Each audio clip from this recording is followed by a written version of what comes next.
Mhm. Thank you, host. Um,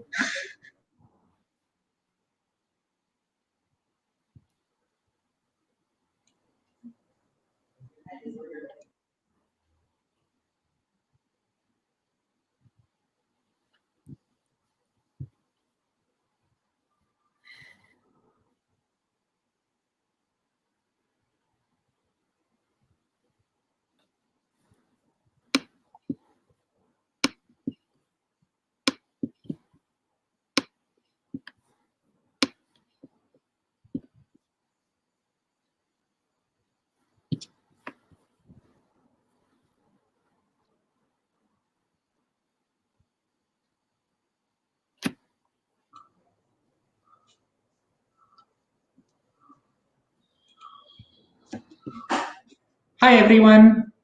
Good evening, if you're in India, and good whatever time of the world it is, wherever you are. I'm Siddharth. I'm here with Tara and Mo, and we're gathered here for a fun informal chat about what does it mean to learn how to learn. So this was titled as a fireside chat. And I'm someone who takes things rather literally. So when planning this, I tried to think about what makes a fireside chat different from any other kind of chat. And what came to mind, one is that usually there's a fire in the middle. Now, unless you've had the opportunity of living in cold places or cooking food together with people around a fire, you probably haven't experienced it, but I'm lucky to have had that.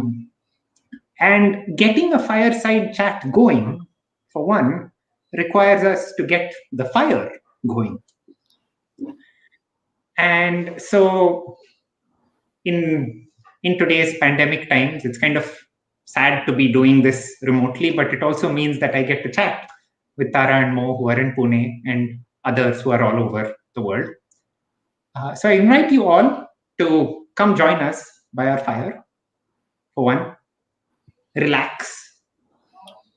There's a heartily crackling bunch of wood somewhere over there. And the fun thing about watching a fire is it engages the senses so much. There's the smell, and that varies depending on what wood you're using, what state of it. There's the sound, the regular crackle, and then the occasional large changes. Visually, it's stunning to watch fire, both from far away and from up close. And when it's there as a companion to the conversation, it's almost like there is another person there to dialogue with. So I want you all to think about the fire that we're having this chat with, and then join in to the conversation.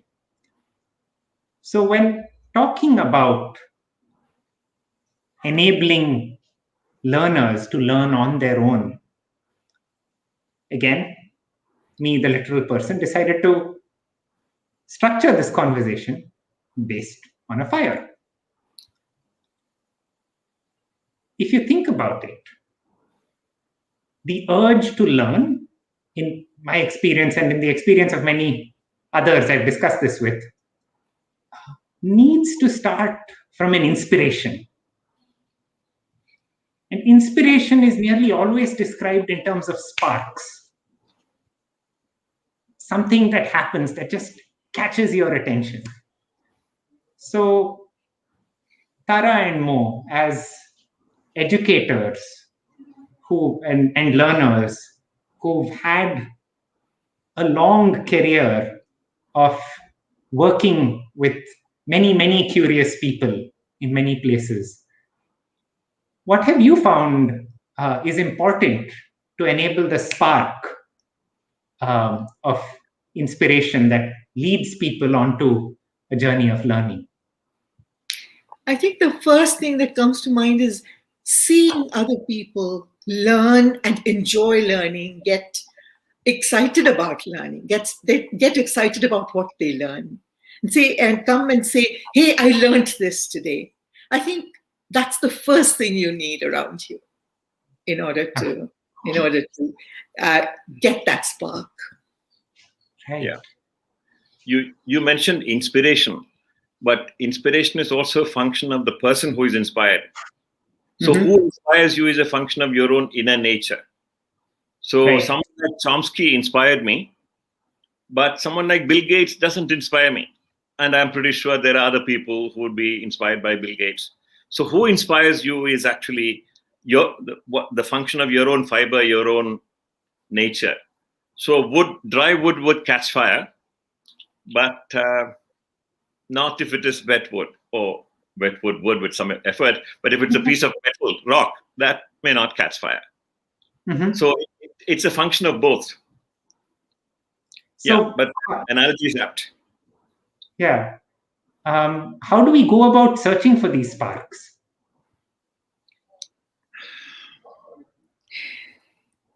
Or is there a way that, how do you make these sparks reach more people? Yeah, there are two questions. One is from the learner's point of view, right? So when I look at my own catching fire from other people, it happens largely by accident. You get exposed to many people, and certain people inspire you, and there is a pattern to who inspires you. And then you become an educator, and then you say, okay, how do I set fire to people? Set fire to people sounds pretty bad, but kindle the fire in people. You start a forest fire. Again, there is a kind of some randomness, some accident. You light fire in a forest, there's a dry leaf, and you light fire to it, and then it becomes a forest fire. You can never predict whether it will grow into a forest fire or not. So it's partly a matter of trial, partly a matter of luck.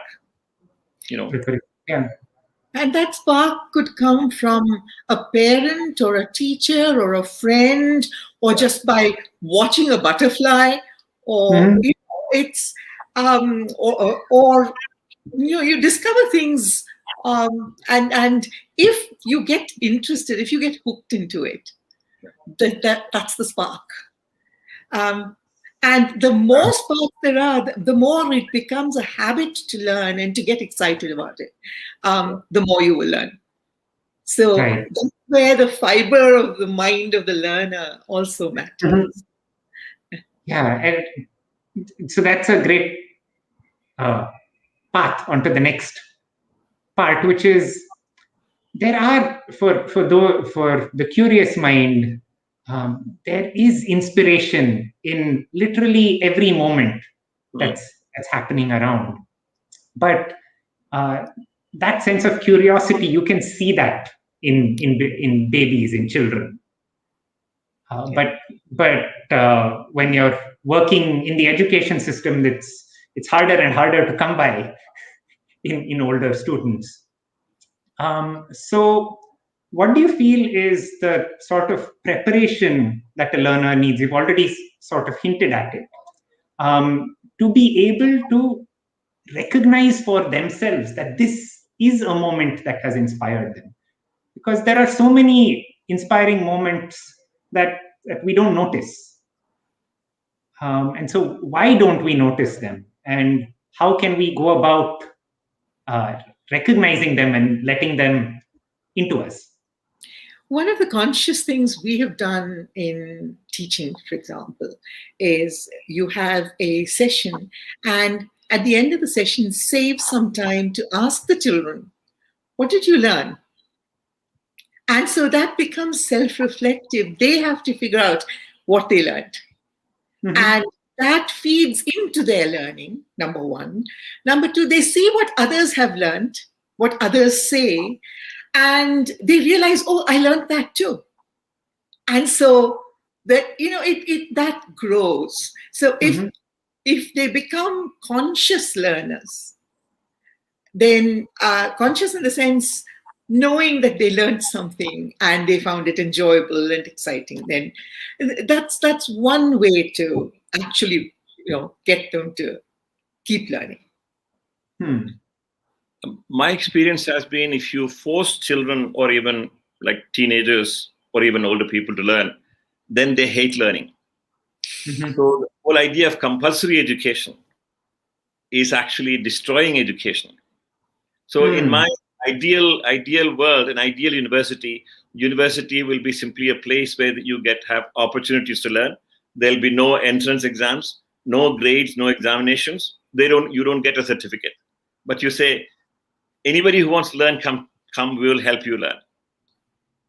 And they learn together with the faculty and so on. It's almost like I'm assuming this is how things used to happen in Nalanda and Takshashila and so on.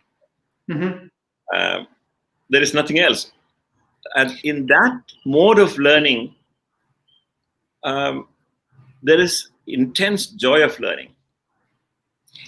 Mm-hmm. But one crucial thing that needs to be absent in that is the notion of competition. Yeah. Where I can compete with myself. Yeah. But if I'm competing with everyone else, then that joy is not quite there. And then what happens is, if you don't have the competition, then you're willing to share your spark. And that spark spreads. Yeah. Right. So I imagine, so again, interacting with students, a lot of them are under a lot of stress. Yeah. And the way our society is, that stress is certainly unequally distributed. And another reason I see that an inspirational moment might not be caught is because you're just too busy, you're stressed out, you're not in a good emotional space. And so it seems like ensuring that learners and communities are in good emotional and mental health would be crucial to enabling the kind of education that you were talking about. Absolutely. Yes. Yeah. Yes.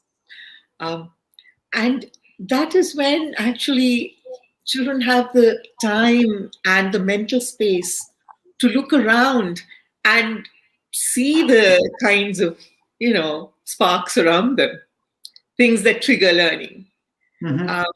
To chase an idea, to, ask questions, to wonder.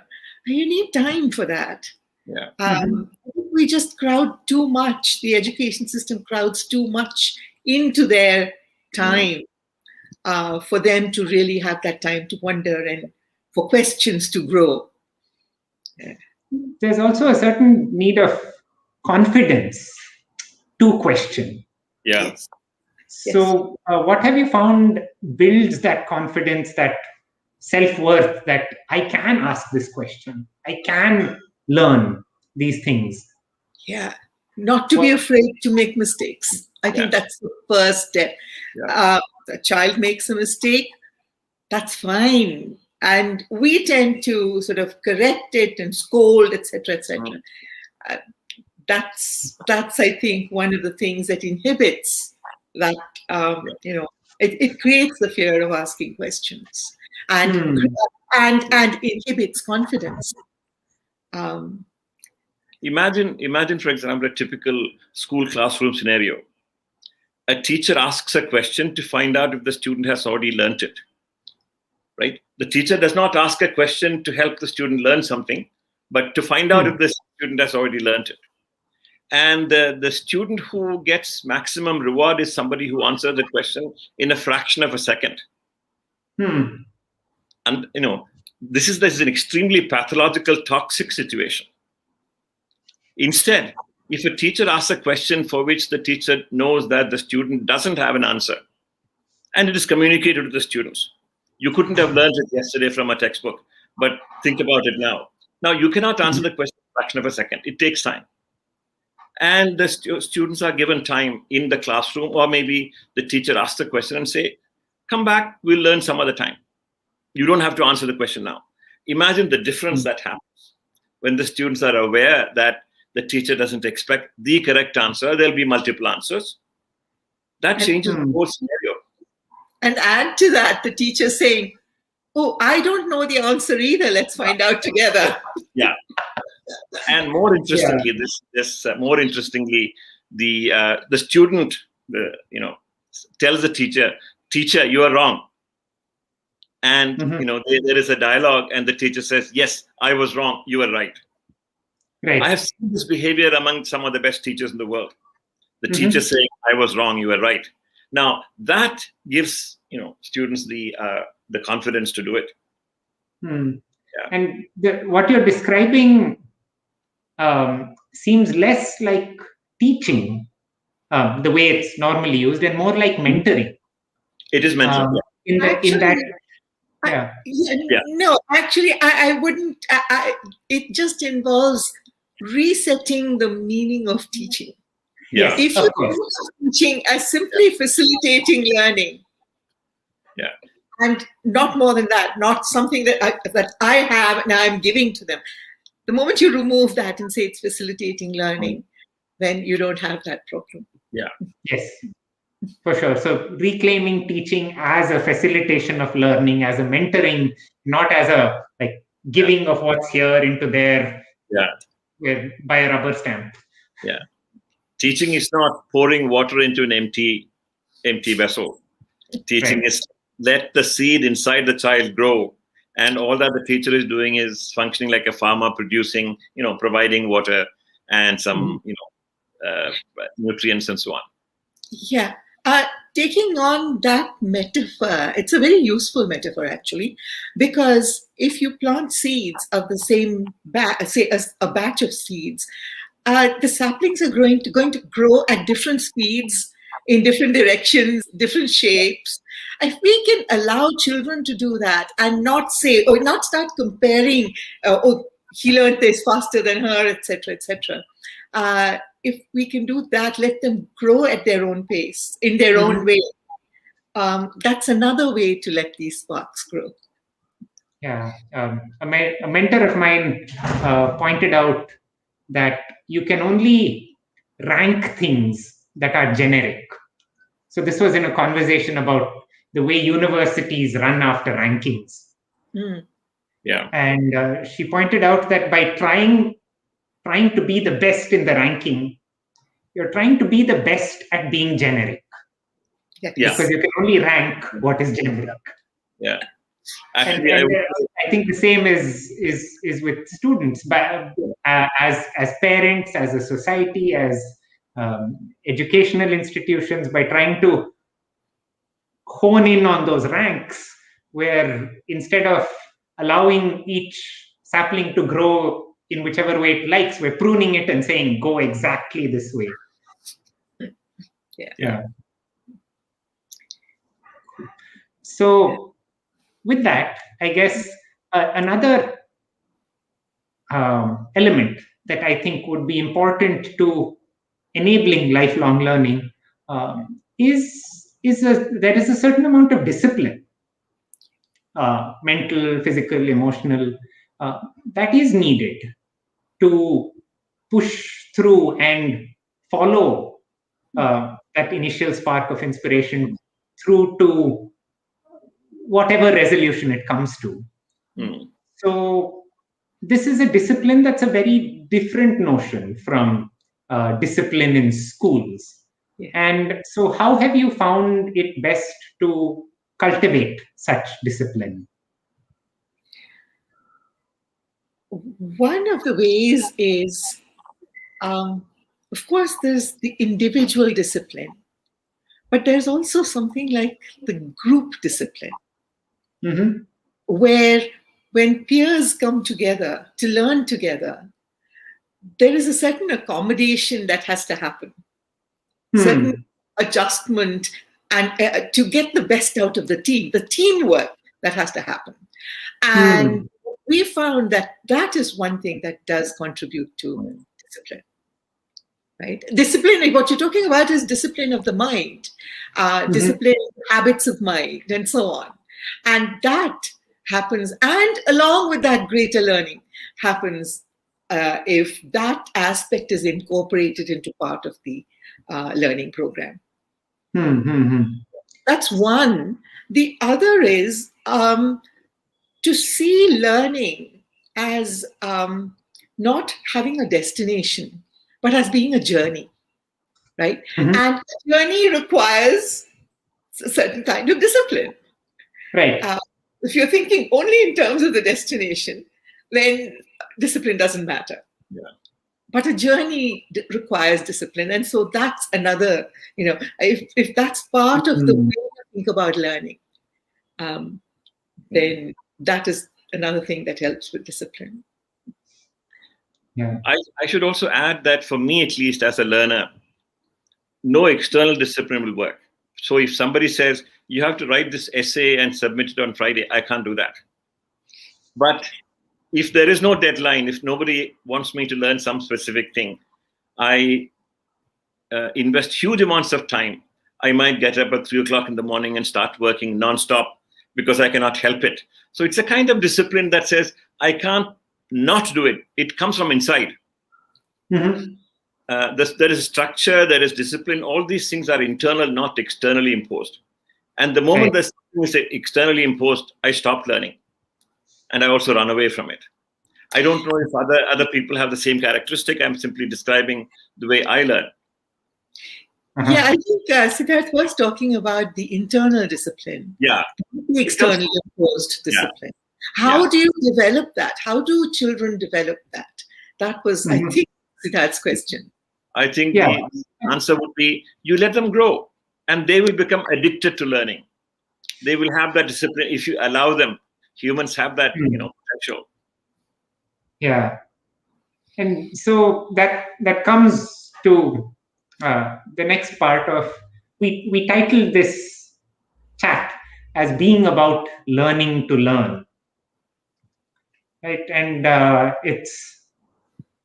it's one of those meta questions when you think about it, because we all talk a lot about learning and how to enable that. But learning to learn, if we're able to convey that, deliver that in an education system, then empowers the recipients to sort of go and chart their own paths. Right? And so working for that meta skill rather than the individual points of knowledge along the way could potentially have much higher impact, much higher change in people's lives. So what have you, what are the ideas, the habits, the frameworks that you have come to, that you have developed, you have arrived at, or that you're journeying with right now to enable learning to learn? One of the things is when we talk about learning and about learning to learn, we tend to focus on what we know. So the knowledge and the information we have. Now, if we can switch from there to also the kinds of skills and abilities and even capacities that we can develop, we can learn. Certain attitudes that we can learn, certain mindsets. And how do we learn to learn more of those? Yeah. If we think in terms of that, then that widens the scope. And different people are going to go in different ways in that. But there is something or the other for everyone to pick to learn. So that's... Go ahead. Yeah. I would divide from the part of a teacher or educator, I would divide the learning process into two steps or sequences. One is the early learning, like primary school. For them, you don't teach them anything, you simply allow them to learn. You don't intervene, you help them. And they should not even realize they are learning. They should think they are playing, but in the course of playing, they learn. When they reach teenage, when they have a little more maturity, that is a point I think where we should help them to, because they have already become excellent learners, they have the intense joy of learning. Then you can ask, do you want to learn how to learn?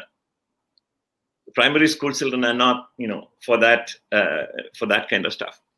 Then one thing will be to say, okay, you can learn on your own by simply being able to read, being able to watch videos. You don't need me as a teacher. You can learn whatever you want on your own. But for that, you need how to read, how to watch a video. And then, of course, you should also have the discrimination. If you're, for example, looking at the internet, there is a lot of poison and junk there. You should have the ability to decide what is good learning and what is not good learning. I will help you with that. So that's the first part, learning from documented sources and deciding for yourself what you want to learn. So that's not easy, but a teacher can help there. The next step will be not learning from documented sources, but learning on your own by thinking about something, by observing and so on. Your own observation, your own thinking. That'll be learning through inquiry, going beyond independent learning, independent self-directed learning. And then comes the time when you learn not only what you learn through inquiry, which is roughly what some other people already have learned, but you learn what nobody else has learned through inquiry. Then inquiry gradually shades off into research. Okay, so these are the three broad stages of learning to learn: independent learning, inquiry, and then research. And there's no hard and bound, hard divisions, but roughly this is the way you evolve. And a good teacher can help students blossom from a learner to an inquirer to a researcher. And this has been our own, project. Not any particular subject, but this ability in any subject. It doesn't matter whether it is history or mathematics or sociology or literature, it doesn't matter, philosophy. The ways of learning are the same. Right. And that actually brings me to the reason I am sitting here and having this conversation with you is last year I was part of the Inquiry and Integration in Education course that happened in 2020. And while I've known both of you for over 10 years, this was the first time I've actually academically engaged. And the whole framework of inquiry-oriented education and the focus on building inquiry skills really gave me a lot to think about and gave me a lot to change in the way I was facilitating education. And so I guess, could you say a little bit about why did you create this course? And how does learning to learn fit in with the IIE course? I think we may have answers for that. Yeah, no, to answer your last question first, I think the whole course is about learning to learn in some sense. Right? And learning to learn what we already know. Learning to learn how to do something, how to think about something, what kinds of ways of thinking there are such that we may find new ways of learning. What kinds of habits of mind or attitudes can help us learn. The whole course is in some sense geared towards that. And we call it inquiry-oriented education, right? When it often gets confused with inquiry-based education, but it's very different from it in that here the goal itself to be able to inquire, to learn to inquire, so that you get it becomes a voluntary, ongoing, self-motivated lifelong learning. That's something we always wanted. A course like that is something we always wanted to do, and so this is where it ended up, I guess. Yeah. In this course. You asked why we set up this course or this Think program. My motivation is slightly different, perhaps, from Tara's. As a student in school, I hated learning intensely. I was bored. I hated learning in a college, and I did very badly, actually. And anything that I learned was outside of school and college. And the only time I learned something from the classroom, from the university, was when I was doing my PhD at MIT, where nobody tried to teach me anything. They simply said, join us, we'll do it together. And that was a transformative experience. And then I discovered that the reason why I hated learning was because it was thrust on me. And I didn't learn how to learn. I didn't learn how to do research. So it occurred to me that I could help others do the same thing. The gift that I received from MIT, I could give to the younger generation here. And also, I should try to help them not go through that intensely painful experience that I had. So my feeling was the younger generation should not be, should not go through the same trauma. These were the two reasons for setting up something of this kind.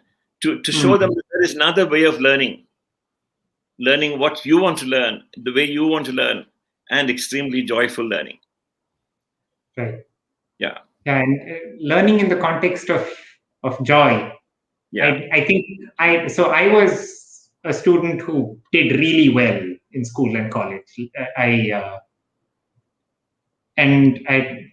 put a good amount of it down to, I think, rather early on, I figured out how to write exams well. And when people would ask me about, like usually younger people asking about how do you prepare for exams, I'm like, that's a separate skill. Yeah. And then there's the things that you enjoy doing and learning.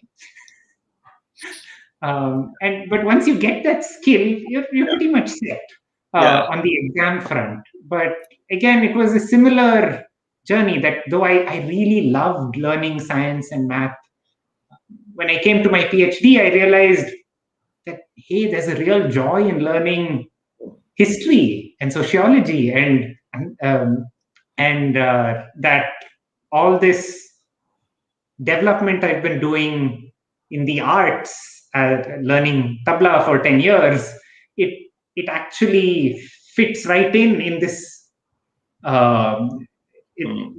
They're all together. They're all a part of education. So until then, I had all these fragmented threads of, okay, this is what happens in school. This is what happens when I'm learning music. This is what happens when I'm running or moving. And to actually come into all of that as an integrated conception of learning was something I got later. And I was really thrilled and excited by how that also figured in the IIE discussions that we were having. Yeah, actually, in IIE, that's one of the things that we've tried to do. And I mean, something we've always wanted to do, which is you mentioned all the different threads, weaving them all into a single canvas, a tapestry where they all get not only integrated, but they connect with one another very well. And the overall picture that you get is far more beautiful than the individual pictures of the fragments, I think. Right. Yeah. So I think now's a good time to move into the questions. There have been a good number of questions coming on the YouTube live chat. So I'm going to first take one thing from Anand. Let me just find it to pop it up here. Right. Oh, yes. So in response to Tara, when you were talking about we need to redefine teaching, Anand said, isn't it a combination of everything? Teaching, facilitation, mentoring, ... So what are your thoughts on that, Tara? Well, what does teaching mean? Can you really teach something? If teaching is seen as causing to learn, let's say, can you really cause someone to learn something? because learning itself is such an organic process within that person. Yeah. Right. So all that you can do is help, give pointers, facilitate, give the environment for the learning, create that. So I would say yes, facilitation, mentoring, and I don't know what else. There's a ... But that's what teaching is. Yeah. Not causing to learn. Yeah. Right. If the learner is hungry, then you provide food and you provide nutritious food. But it is the business of the learner to eat and develop. If you say you must eat all this by 10 o'clock, that's not the way to teach. Yeah. You must eat all of it at 10 o'clock and then regurgitate it at 11 a.m. tomorrow. Yes. Force feeding. That's the other part that's, So another thread that came up was that of emotional discipline. So Sriram asked, what is it? And Lalit responded saying, could it be something like the strength to tolerate, even welcome failure, and the maturity to entertain success responsibly? Yeah. Number of them, actually. One is attention. Mm-hmm. You see, if you want to learn something, if you find it joyful, you have natural attention. But children do not have attention in the classroom because they don't want to learn the kinds of things that the teacher wants them to learn. So attention regulation is an important aspect of emotion regulation. The other is the ability to take failure, as Lalit says. Mm-hmm. You have failure because you learn from failure. And at some point, it also should become joy of taking criticism and growing through the criticism acts, welcoming criticism. This is the hardest thing that I find many people don't have, because if you criticize somebody, they get upset. They take it as a kind of personal threat. If you change that to any criticism allows me to learn, and learning is joyful. Right. That emotional reaction to criticism, is very different. So debating becomes a means to learn rather than debating to destroy somebody else, to win. The two different attitudes towards debating. That also, applies to learning. Actually, if you take, you don't even call it criticism, if you get feedback. Yeah. Now that feedback could come from a parent or a teacher or a peer or an older friend. It could even come from a stranger. But the ability to, a kind of balance to take that criticism or the feedback, look at it, ask if it is really relevant and valid, and accept it if it is, and if not, be able to say, that's not right. I don't have to take it seriously. I think developing that ability gives you a great deal of emotional balance. Yeah. And I think that's the kind of emotional discipline, or it would feed into that emotional discipline. Right. Again, feedback by reflecting on yourself and discovering that you made a mistake. So that's feedback to yourself through experience. Even that, very often, if you find that you've made a mistake, you get rattled. To not get rattled and be able to look at it and ask, you look at it critically and ask yourself what you should accept. That again requires that kind of emotional discipline. Yeah, and I'd add, I feel like another aspect to that balance is being able to recognize that right now I don't have the balance to deal with this. Yeah. I'm going to pause it until I'm back to having the balance. And then let me go through this, update my judgments, because I know that without being in that place of balance, I won't do justice to the learning process. What comes out. And to do that, I also have to be able to tell myself, I'm a human being, I'm fallible, I can make mistakes, and that's okay. Yeah, for sure. So And the next question I'm going to bring up is from Ramesh, and I'm going to add a little bit onto it. Is there a distinction in what it takes to learn math and history versus learning to learn? Often in school and college, because we're so used to the idea that there is this syllabus that has to be covered. There is 300 years of history in physics. And how can we just not convey that to students? That has to happen through lectures. So yeah, is there a distinction between what it takes to learn these subjects that have so much history and developed knowledge over time versus sort of learning to learn, that approach?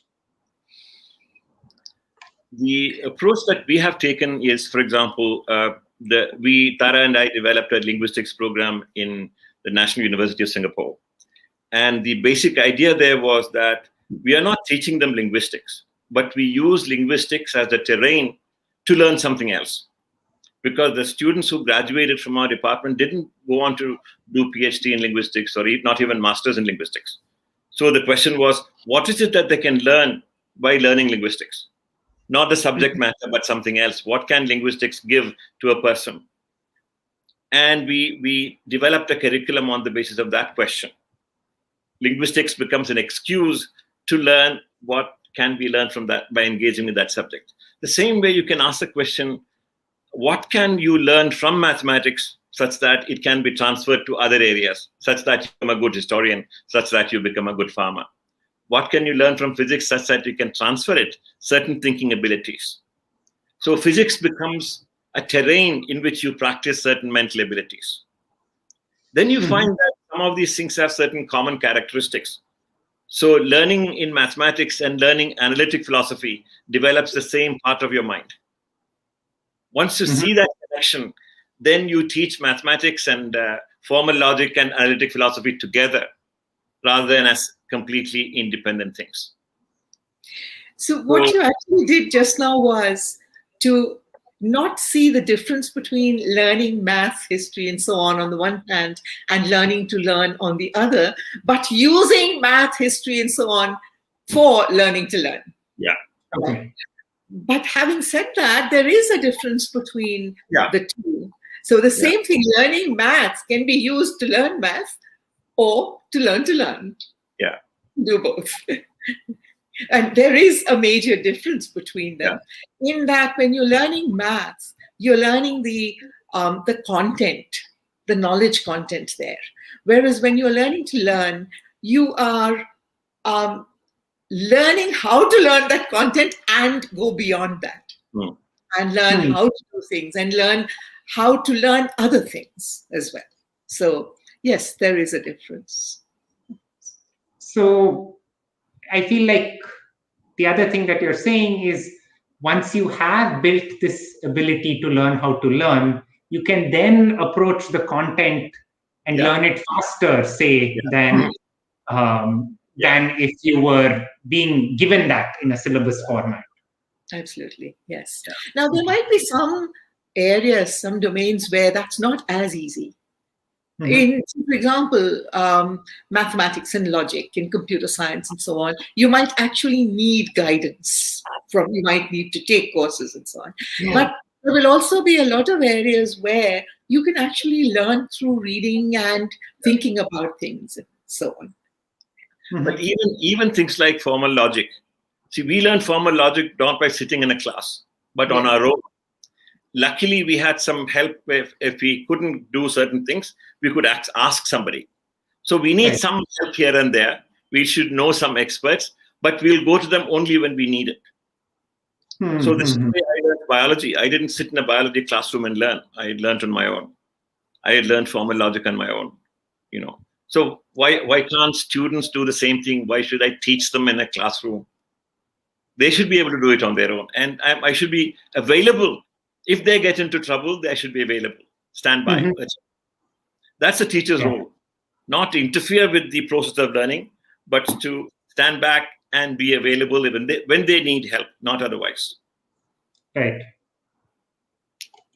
So that coming over to the next question, several people have asked in the chat about how can we develop the spirit of inquiry in young children? How do we develop inquiry skills and critical thinking skills in children? So what are your thoughts on that? Well, that's both the answers, I guess. How will you answer that, Tara? Well, by actually making them inquire right from childhood, asking them questions and just once they have the joy of discovery, that then they take off and want to discover more. Yeah. And if you can do that early on, even if right from kindergarten, in fact, then if they discover the joy of inquiry, then you don't have to do anything else. They will develop it on their own. And then, of course, you continue doing that throughout their education.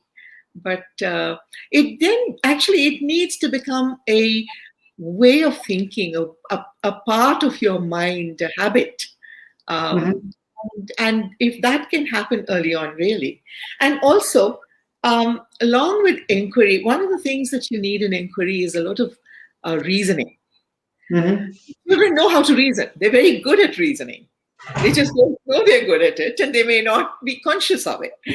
But so if you can help them develop that ability and provide them with, environments where questions arise, expose them to a whole bunch of things from different domains, and let them explore. I think that's the best way to grow inquiry in them. But I could counter that by saying that children keep coming up with all kinds of wrong ideas. Shouldn't we just tell them? The question is, why do you call them wrong ideas? You see, the moment you say wrong idea, you're saying that there is a right idea. Yeah. And yours is the right idea, right? So let me ask you this question. Would you have prevented Newton from coming up with wrong ideas? Newton made huge mistakes, which Einstein corrected. Was that a bad thing on Newton's part to have come up with wrong ideas? No. Those are very productive mistakes, and we should let children also do the same thing. Children function like Newton. That's the best thing to do. So don't discourage them. Do not destroy the natural curiosity and the natural ability to inquire in children. And then here and there you give some tips.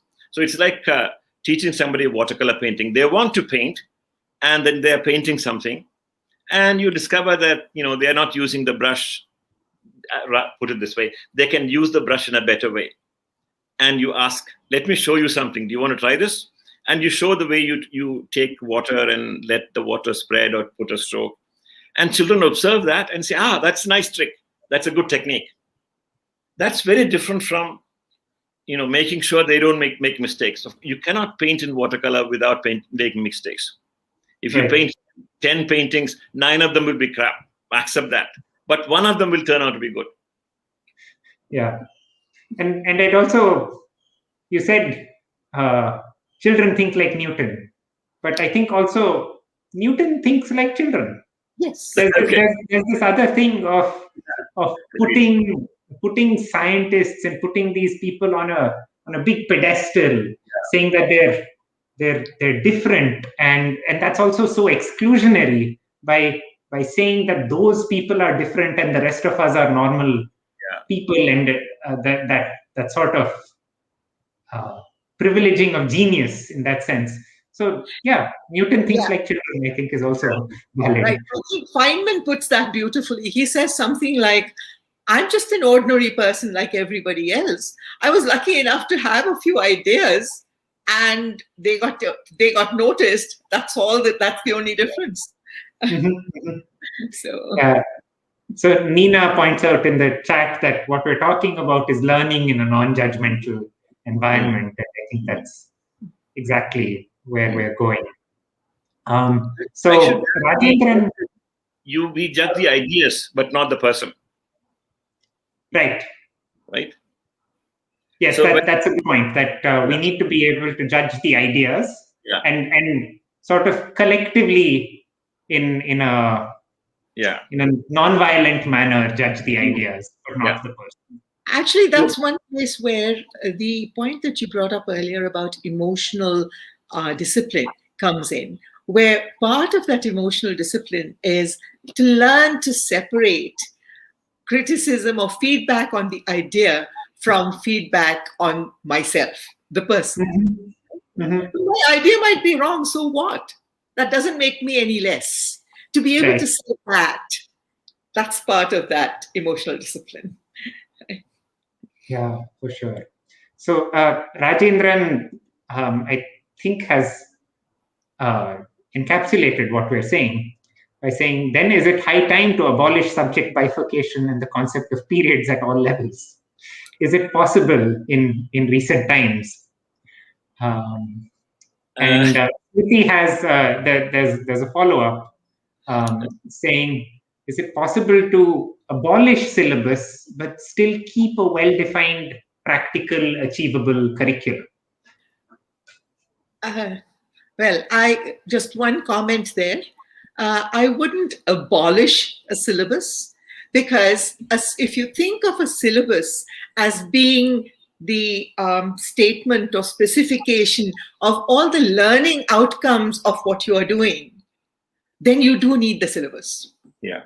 Right? It's a different way of looking at the syllabus. It's redefining syllabus, which is part of the curriculum, because the curriculum would have much more than the syllabus, right?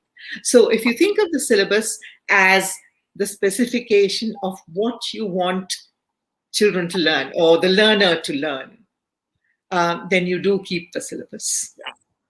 So we work with this idea called program final syllabus.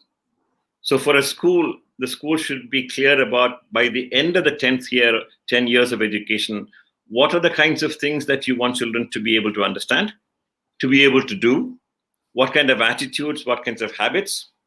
So to give you an example, I would include in my syllabus the ability to detect logical contradictions. Okay, the ability to come up with arguments against or for certain positions. These are part of the syllabus, but when they learn that is a different question. In fact, they learn it throughout, all the way from the first year to all the way to the second year, because these are continuous processes. So if you reconceptualize syllabus in terms of what you expect them to learn at the end, the sequencing doesn't matter. And if those are your goals, you can ask, why should they learn anything about dynamo and motor? So there was a few days ago, a teacher asked me, how do you teach them calculus? And my question was, why do you want them to learn calculus? So supposing I said, drop calculus from your syllabus, would any harm happen? What is the value of learning calculus? Okay. What is the value of, learning fabrics and so on? There you can ask this question, the content. Why teach them that? Yeah, going back to Smriti's question, when we drop the syllabus, if we think of currently, I think most people think of syllabus as being a list of topics and so on, right? And chapter headings. Now, if that is the syllabus, yes, that definitely should be dropped. Yes. So finally, someone's asked, could you tell us about the components of IIE and who is it for? Who is this IIE course for? IIE is, for the way we see it, for anyone from age 15 to 105. Okay. Anyone who wants to learn and wants to learn. Why do you want to add anything more? Do you want to add anything to that? It's before I. Also, I should add, IIE is also for people who have the potential for the joy of learning. Right? So typically what we find is that people who join IIE, many of them have these expectations of themselves. So there are people who say, oh, I am bad at mathematics. I don't like mathematics. Or I'm bad in biology. I'm bad in chemistry. I don't like those things. I hate philosophy. These are all people who have not had exposure to real mathematics, to real biology, to real philosophy. So what we try to do is to give them a taste of what it is like to do mathematics, what it is like to do philosophy. And then you find that they suddenly blossom. So they should have that potential in them to blossom. And if you're willing to try exposing yourself, or rather being exposed to some of these different kinds of learning, then IA is for you. Also, if you want to develop wings by learning some of these strategies of learning on your own and inquiring on your own, thinking critically, developing reasoning abilities, then it is for you. So you have to ask yourself, do we value those skills, those abilities? That's it. Do I want to become an inquirer? Yeah. Now, one of the things that happens is people want to, as soon as they start learning to become inquirers, they want others to learn as well. They want to teach others to become inquirers. Yeah. That temptation has to be held back. Yeah. So, I need to become an inquirer first before I can help somebody else become an inquirer. So this will be like taking a course in ballet dancing. You have had 1 week's training in ballet and you want to teach other people how to do ballet. Hold on for a sec. Yeah. Or even starting from where we started in this conversation. Oh, I've seen someone build a fire once. Now I'm going to go do one myself. Very bad idea. Right. Bad idea. Bad idea. Yes. Siddharth, do you want, what would your answer be to the question that you raised, having gone through it? Who is it for, and so on? I think it's for people who are open to or looking out for wanting to think a little meta, right? You've been going around, you've been doing things, you've been learning, you've been excited, but you want to take the time and have a group of people with whom you can zoom out and look down from above and look over everything that you've done and ask, hey, how did it all fit together? And can I fit it together? And I think the course happens in a way that slowly leads you to that, because you're working with examples of content that you've potentially learned at very different stages in your life, and with people who are looking at that content from many different angles. So that if you take the time to do that reflection and look up and say, hey, what's happened? What are my patterns? How did I learn? Then I feel like that's what I really walked away with. That's a nice way to put it. Yes. Yeah. So I'm actually going to just do one more question before we wrap up, because it's a very interesting one that I wanted to. So Ramesh brought up saying, what could be different in the learning process for one who has learned to learn and one who hasn't? So we've talked a bunch about how do we enable someone to learn. After you've done that, what should the education process look like? Or this? I think we just keep learning to learn all our lives. I'm still learning to learn. Okay, so one who hasn't, who hasn't has a longer way to go. That's all it is, I think.